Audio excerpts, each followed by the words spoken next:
Hi everybody, and welcome to the Voices of Experience Digital Media Project. My name is Christopher Leslie, and I'm one of the directors for Inside Out Support Wales, who are bringing you this fantastic new project.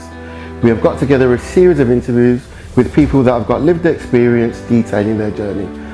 We hope you find the interviews as inspirational as we found shooting them. Enjoy. Alright, my name is Marcus King, 31 years old, from Birmingham. Just in the process now of starting my own business. Okay, what was it like growing up in Birmingham?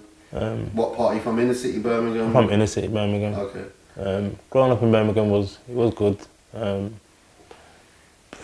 Family kind of integrated with loads of other locals and whatever as well. It was all like close knit community. Are you from a big family? From a big family, I think I've got 8 brothers and something like 8 sisters, something like that. I'm sorry, in the middle. So from a very large family. Yeah, from a large family. Yeah. So you mentioned business. What is it that you do now? So I do catering now. Caterer from home, preparing food, delivering food. That's like my niche, like dropping food off to people who are around Birmingham. What type of food do you specialise in? I mainly do probably like Caribbean food, all sorts of English food as well. You know, salmon, curry chicken, stew chicken, lamb chops, different sort of various. And how have you ended up having your own food catering business?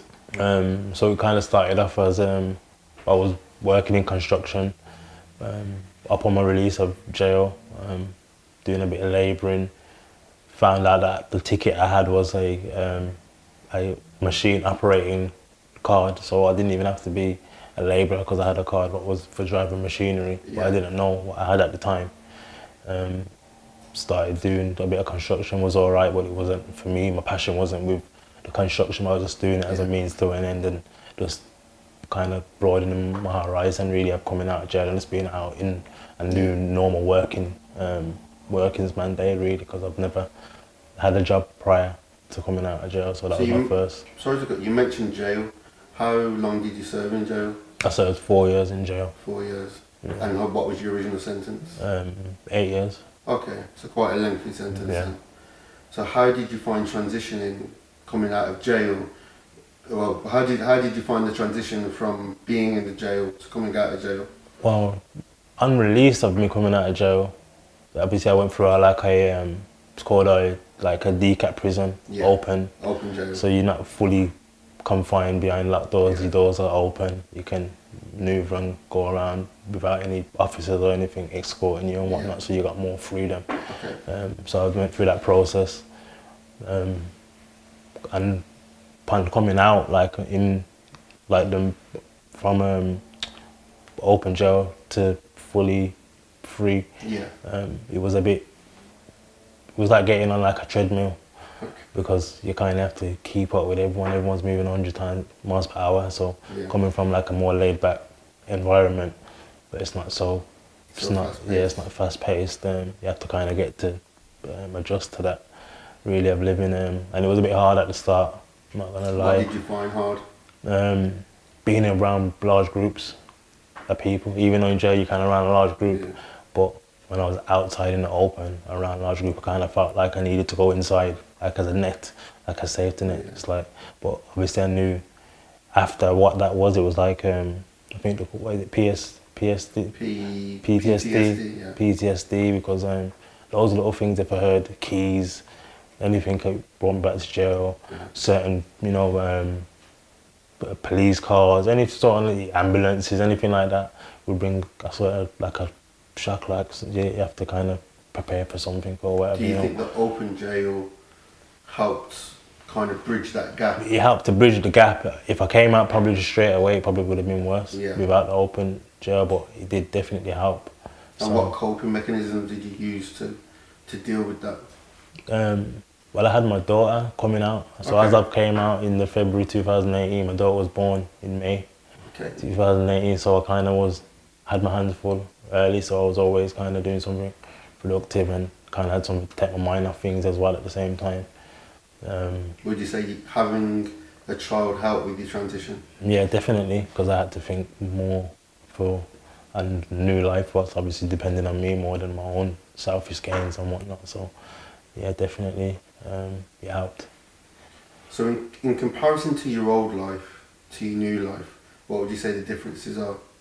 I think before I make any sort of actions, and I put myself in other people's shoes as well. Like I couldn't imagine doing certain things that I've done to people before, because I never thought before, and no consequences or anything like that. So now I've matured, and I know that I wouldn't want that to happen to me or anyone I loved or whatever. So now I've got to live a whole another life, and I don't want to go back to jail and waste any time.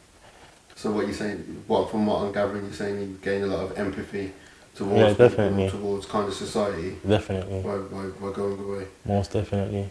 What would you say had the most profound? So was there a specific time where you realised you wanted to put your old life behind you and you were going to change? Like when did that change occur for you? I think the change occurred. It occurred for me when I was in jail. But even when I kind of came out of jail, I still kind of was slowly kind of going back into my old ways at the same time, because it's like a normal programming mechanism what used to always been a way of life for me. So I still was battling at the same time, even though I was working. I still had the same friends, had the same circle. I never cut that off yet. So that's what was going wrong. So now I've cut off certain friends on certain environmental spaces where I'd probably go before I don't go no more. I don't do it. Like I think twice, like a red flags. Like I've done courses on like red flags as in like being passive, assertive, and where did you do these aggressive. courses? I've done this in jail. Okay. Also, I've done this upon my release of jail. Would you say to aid your transition, you've had to like cut negative influences out your life? Have you had to? Most definitely, and I feel like even if someone who hasn't gone to jail or anything, like just any day person, they have to cut some people off in order to elevate. It could be your family, it could be anyone, your closest friend, because if they're not on the same wave as you and what you want to achieve, then it sometimes can bring you down in it. So you'd rather just put yourself around like-minded people, and then you can achieve obviously what you want to achieve with that circle of thinking. You mentioned children before. How has your transition, and your large family, how has your transition affected your family from then until now? Okay, well, before I went jail, I had no kids, so it was just like my mum. I never really brought trouble to the door, apart from the time when I got arrested and police come to my mum's. So I never brought trouble to her house, so she never knew what I was getting up to. I never knew. I was one person inside the house and another person outside the house, so they would never know. So it was only going to jail, I kind of got a gist of what was kind of going on and whatever, and then obviously me coming out. They've seen the change of not getting into illegal activity, or whatever, you know what I mean? Like they knew I never worked, but they never knew how I'd get my money then per se. But upon release, they could see the big change in my attitude, everything, just how I took to life back and how patient I was, and I didn't have to need everything right now, you know what I mean? So yeah, they've definitely seen the change, and the entrepreneurism as well in me, having my own business as well. You mentioned entrepreneur. How do you find being self-employed, and when did you decide you wanted to be self-employed? At what point in your transition did you decide? Well, I've always wanted to be self-employed. I've always wanted to be I've always looked at myself as a leader. I've always looked at myself as an owner. I've never looked at myself and thought I'm going to be a worker for my whole life. Nothing to do. Obviously, nothing against people who work, because you have to start somewhere. So I always knew I had to start somewhere, but I always knew that was just a stepping stone for me to get to where I need to go to in life. And I basically took this transition. I was working in construction, and then I left it because it wasn't for me. I went to work in a restaurant, a catering restaurant of a friend.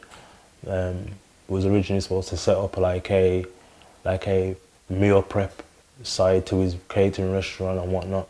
It didn't fall through. I was there for a while. I was kind of picking up all the knowledge I could, seeing how the kitchen runs, seeing when he's getting stuck in, stuck out, how much is more or less not making, but how much stock is going through the week and whatnot, and how much obviously staff is needed for these.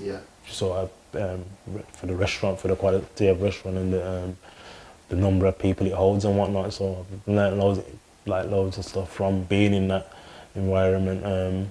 Did you have to take a pay cut?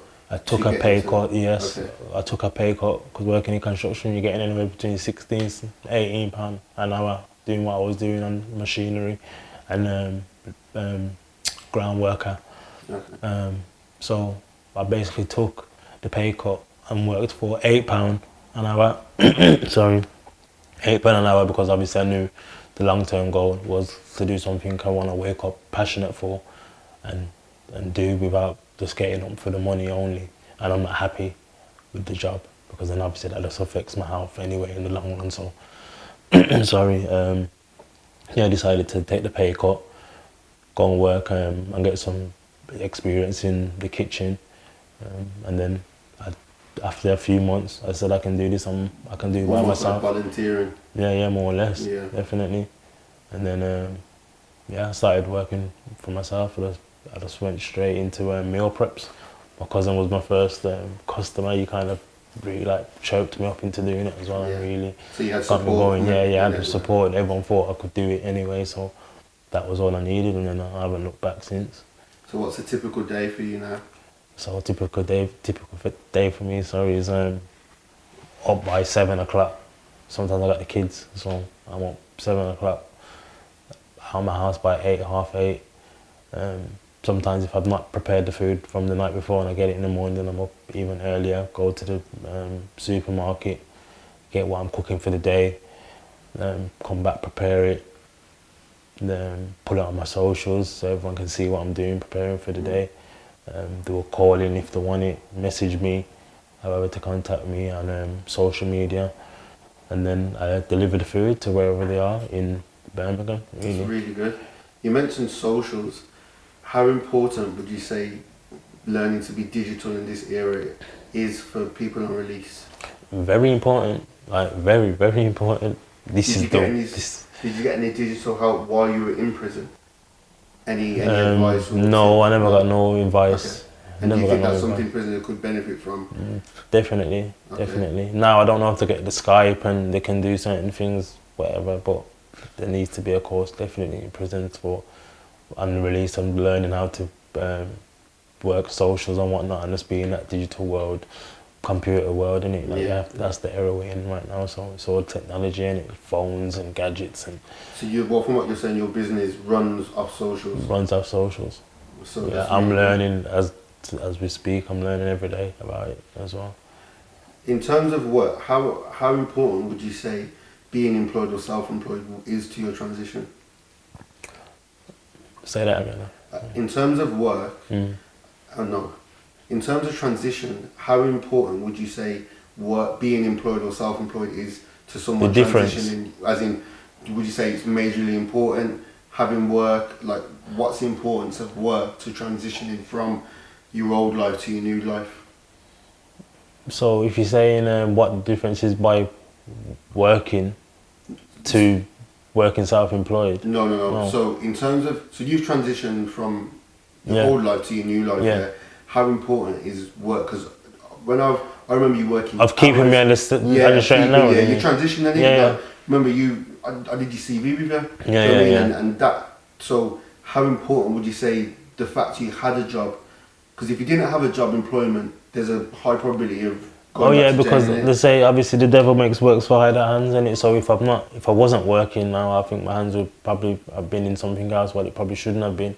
Okay. So because the reaction I'm getting from work and the love and support I'm getting from working for myself as well, it's making me have more momentum, and I keep pushing more because I got people who expect me to be cooking food and who love my food, and that makes me happy, obviously, because I'm making it in it. So that just definitely has a big impact. It's a bit of a strange question, but are you proud of yourself now? Yeah, I am. It took me a while to be proud of myself, to be fair, but I've had to kind of look back. And then my mum said to me, stop being so hard on yourself, you're doing well. And then when I look back, really, and I think, wow, sometimes I look and think I don't even know who that person was before, who is that guy? And I'm like, stage now where my past is like, really, who is that guy? You know, And nowhere near. like I'm nowhere near where I was in that mindset. No way. So. Final question, in terms of your old life to your new life, would you say you're happier now with your new life than your old life? Yeah, most definitely happy with my new life. Most definitely. Sorry. How would you rate your quality of life now as opposed to before you transition?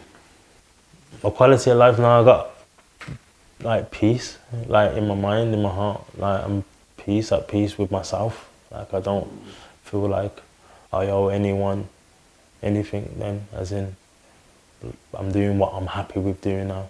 You know what I mean? Like I don't have to live for no one. I don't have to follow no next person. I got my own thing. I wake up, and I got people what come to me for their service. You know what I mean? I provide a service. People come to me, and that's my lane. That's where I stay. So that's all I'm worried about, apart from my family. And that's the main thing for me. Everything else, yeah, I already bought a T-shirt for that. So yeah.